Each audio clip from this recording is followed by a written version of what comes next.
Myra Lamb is a young wild girl who grew up with her mysterious grandmother in the Appalachian Mountains. In Amy Greene's debut book, Bloodroot, readers learn about the family's haunting story. Our own Becky Anderson sits down with Greene in this week's edition of Authors Revealed.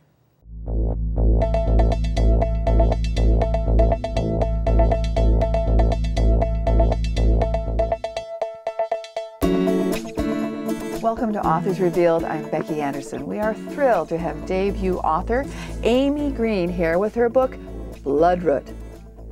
Well, Amy, welcome to Anderson's and to Naperville. Well, thank you. It's my pleasure. Well, we love having you here because Bloodroot is one of our favorite recommends, and also a great recommend that we do for book groups. It's become a real favorite, I want to tell you. Well, that is wonderful to hear. Have you been hearing a lot from book groups about reading this book and having a great discussion? I have, and especially a lot of local book clubs. I've actually visited, had the chance to visit personally a lot of book clubs around Knoxville and, East Tennessee, all throughout East Tennessee.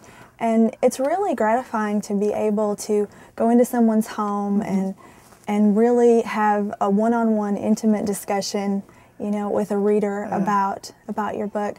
And I always end up learning something about my book. Yeah, I was going to ask that. Yeah, I mean, because I'm seeing it through the reader's eyes, and it's a new perspective on my book.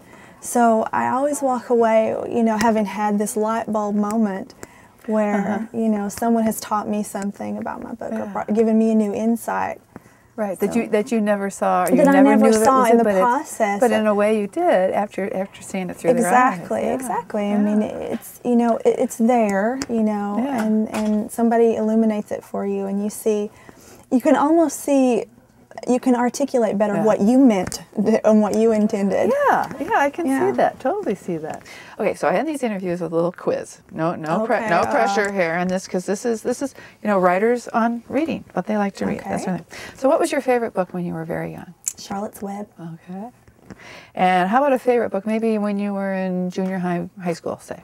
I went through a major horror phase. Oh, so my interesting. Yes. Okay. So my favorite book at that time was It by Stephen King, and I still read that as an adult. That is one. I think that's one of his best ones. Okay. Yeah. How about a favorite Southern writer or another writer from Appalachia that you absolutely have loved? Well, my hero is Cormac McCarthy, and he's from Knoxville. That's right. Yes, and he was actually the first. He was the first writer whose dialogue sounded like people that I know, that I read, and it really gave me that, that kind of inspiration, and I knew then that I could write something meaningful about where I come from. Yeah. So write what you know. Write what you know, absolutely. Right. All right. Well, great. 100%. Okay, good job. Wonderful. Amy, thank you so much for joining me on that. So much fun. And we can't wait for the new book. So come back and see us when it comes great. out. We've had a great conversation with nationally best-selling author Amy Greene and her beautiful book that takes place in Appalachia. It's called Bloodroot. Back to you, Dolly.